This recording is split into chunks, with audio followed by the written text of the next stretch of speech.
Nai-stress o pagod ka na ba?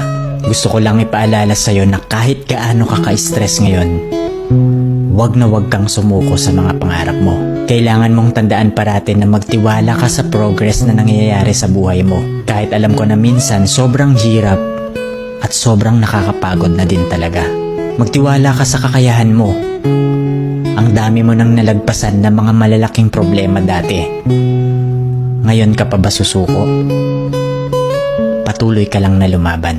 Yung pakiramdam mo ngayon na nahuhuli ka na sa buhay, siguro dahil nakikita mo yung mga kakilala mo o yung mga kaibigan mo, pakonti-konti may na-achieve na sila. Parati mong tandaan na lahat tayo ay may kanya-kanyang timeline sa buhay. Hindi ka nahuhuli at hindi ka rin naman nauuna.